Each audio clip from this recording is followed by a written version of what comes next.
بنی اسرائیل میں ایک واقعہ ہے، ایک بچے نے، ایک نوجوان نے اپنے چاچے کو قتل کر دیا، اور قتل کر کے نا وہ لاش جڑے اپنے دشمن سن نا انہوں کے علاقے انہوں نے ڈیرے تے سٹ آیا راتوں رات، بھائی کہ اس بار الزام کی لایا میرے چاچے نو فلانیاں نے قتل کر دیتا ہے۔ وہ انہیں بڑیاں للاں لیاں ترلے لے کے جناب آسانی سے قتل کیتا، جو سارے کو لینی جائے ثبوت نیاں لے لو، انہوں نے کہا نہیں یہ نہیں کیتا ہے۔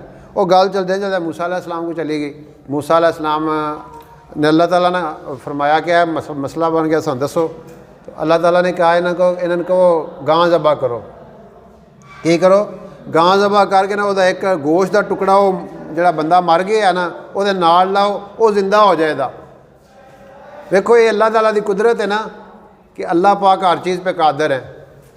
انہوں نے گائے ذبح کی، اس کا ایک ٹکڑا لگایا، اس کا گوشت کا ایک ٹکڑا اس کے میت کے ساتھ لگایا تو وہ زندہ ہو گیا، اور اس نے کہا کہ مینوں انہیں نہیں کسی اور نہیں قتل کیتا، میرے پتریے ہی قتل کیتا ہے، جداد دے لالچ وچ انہیں ہی قتل کیتا، یہ دس کے پھر دوبارہ مار گیا۔ تو اللہ قادر مطلق ہے۔ وہ عیسیٰ علیہ السلام مردوں کو زندہ کر دیتے تھے، یہ اللہ تعالیٰ نے اللہ کے حکم سے، اللہ نے ان کو معجزہ دیا ہوا تھا، لوگ کیا کھا کے آتے تھے وہ بتا دیتے تھے، یہ اللہ نے ان کو معجزہ دیا ہوا تھا۔ اور ایسے پرندہ بناتے ہاتھ سے اور اس میں پھونک مارتے، اللہ کے حکم سے وہ اڑ جاتا۔ اللہ تعالیٰ سے دعا کی کہ اے اللہ آسمانوں سے دسترخوان نازل فرما، ربنا انزل علینا مائدۃ من السماء، تو آسمانوں سے دسترخوان اترا، اس پہ کھانے لگے ہوئے تھے۔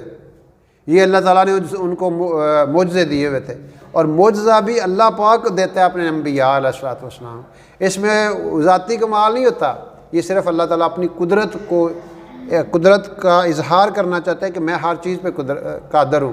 دیکھنا اللہ کے رسول صلی اللہ علیہ وسلم کے پاس ایک دفعہ آپ تشریف فرما تھے، ایک دیہاتی آ گیا، اس نے گو پکڑی ہوئی تھی، وہ گو جو پکڑی نا، اب گو جو ہے نا کرلی کی طرح ایک جانور، اس سے 10-20 گنا بڑا ہوتا ہے، گروہ بھی کہتے ہیں اسے، ہمارے یہاں گروہ بھی کہتے ہیں۔